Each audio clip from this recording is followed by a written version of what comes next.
Fala, filhotes, vocês estão vivos? No vídeo de agora nós vamos falar um pouquinho sobre visões de mundo, sobre o sagrado e o profano e sobre a transcendência e a imanência. Bora lá? Há uma questão que percorre a história da humanidade.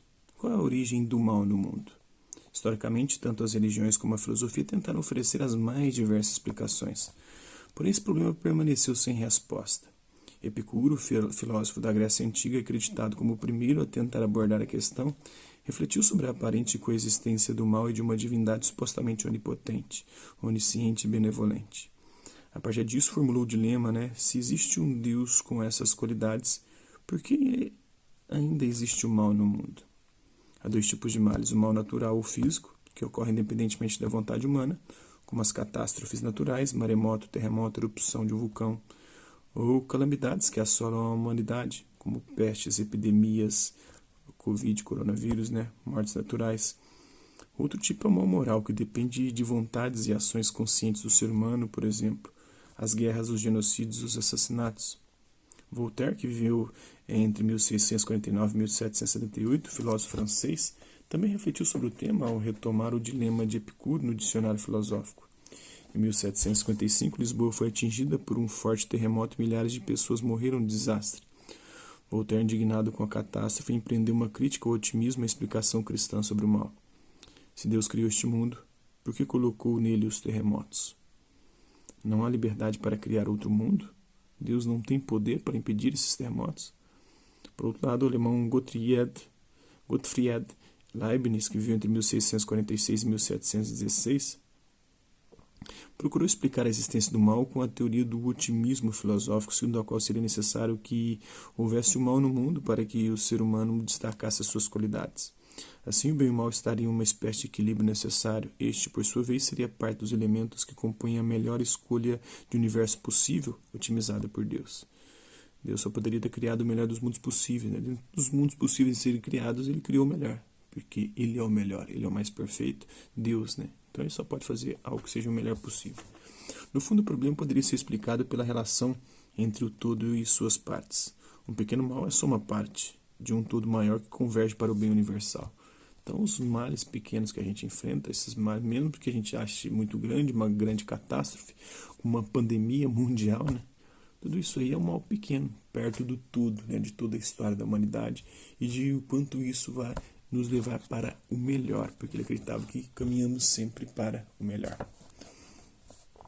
O sagrado e o profano formam um par de opostos, em que um não existe sem o outro. Se o sagrado define a espiritualidade encarnada em coisas ou em pessoas, o profano é um conceito mais ligado ao mundo real, sem atributos religiosos ou sobrenaturais. No estudo dessa relação de oposição, destacam-se os trabalhos do filósofo e historiador romeno Mircea Eliade, que viveu entre 1907 e 1986. Na obra Sagrado e Profano, Eliade identifica e delineia manifestações do sagrado no mundo, as hierofanias, que atribuem significado religioso a espaços físicos e momentos no tempo, além de darem valor, orientação e propósito ao ser humano.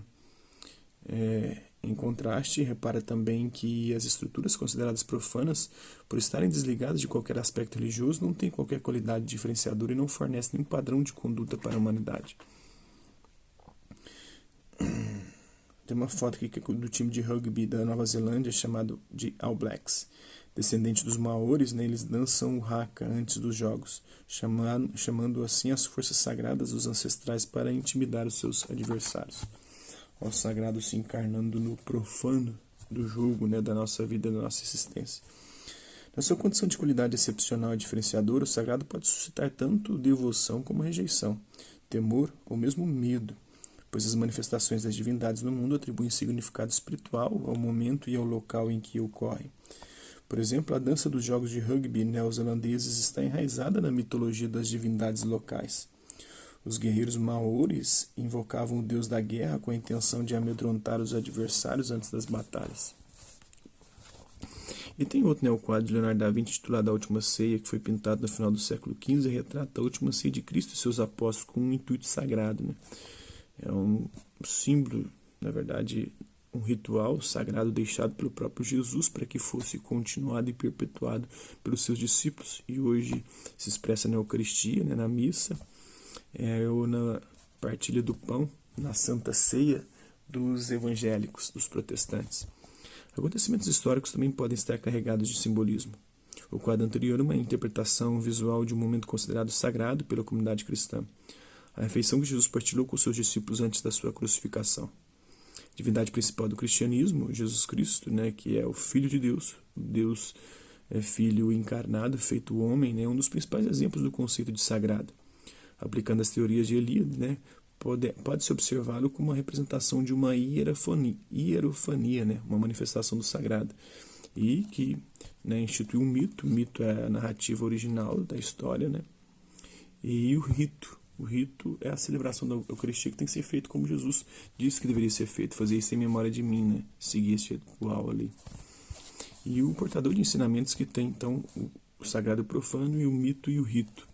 O mito é uma história original que estabelece algo sagrado, e esse algo sagrado deve ser repetido através de um ritual. E se encarnado na nossa vida profana. O valor e propósito especial para os seguidores do cristianismo. Outro par de conceitos importantes na filosofia é a dualidade de transcendência e imanência. Originados na religião e referentes à relação dos deuses com os seres humanos, esses dois termos adquiriram significados próprios na filosofia moderna.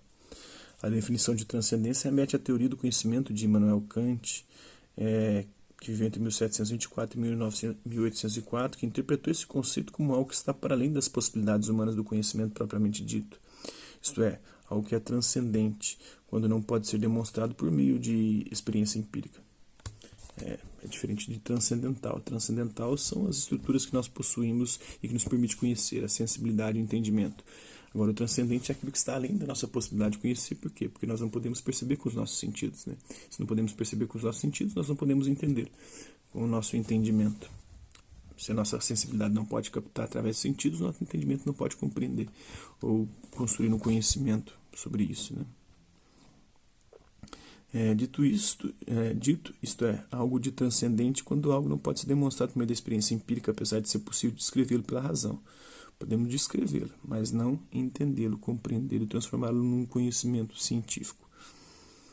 Vale notar que Kant distinguiu o termo transcendente do termo transcendental, que se refere ao conhecimento voltado a compreender os conceitos humanos acerca dos objetos e dos significados a eles atribuídos.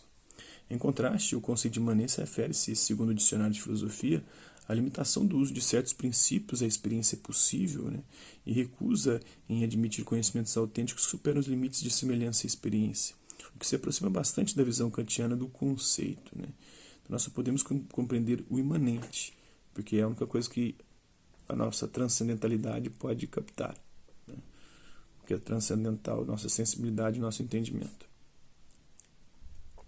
Porém, o filósofo francês Gilles Deleuze, que viveu entre 1925 e 1995, oferece outra interpretação do termo, descrito como um plano metafísico que contém todas as dualidades concretas, corpo-mente, Deus e matéria, interioridade e exterioridade. E aí depois o Deleuze, o Guattari também, o Derrida também vai trabalhar com esse binarismo, essas dualidades, e de como uma se coloca como superior à outra, e uma tem que subjugar a outra. A mente tem que subjugar o corpo, Deus subjuga a matéria, o interior é mais importante que o exterior. O homem domina a mulher, o branco domina o negro, o professor domina o aluno, o mito, a razão é superior ao mito, estando limitado apenas pelo seu caráter altamente abstrato. Então é isso, espero que vocês tenham gostado do vídeo. Quem curtiu, dá um like, quem não curtiu, dá um dislike. Quem se interessar pelo conteúdo do canal, é só se inscrever, ativar o sininho e aguardar os próximos vídeos, as próximas notificações. Deixe também seus comentários, lembre que você tem achado os vídeos, sugestões de temas e assuntos para serem abordados em vídeos posteriores. Colabore com o nosso canal, compartilhe nossos vídeos e ajude-nos a chegar ao maior número de pessoas possíveis. Gostaria aqui de agradecer os 1.295 inscritos no nosso canal, agradecer também aqueles que oram por conta de conteúdo útil, passam por aqui deixando sua visualização, seu like, seus dislikes, seus comentários, que eles compartilhem os nossos vídeos, compartilhem o nosso canal, seja aqui nessa plataforma no YouTube e outras redes sociais. No mais, é isso aí. Hasta la vista, Bíblia, e até a próxima.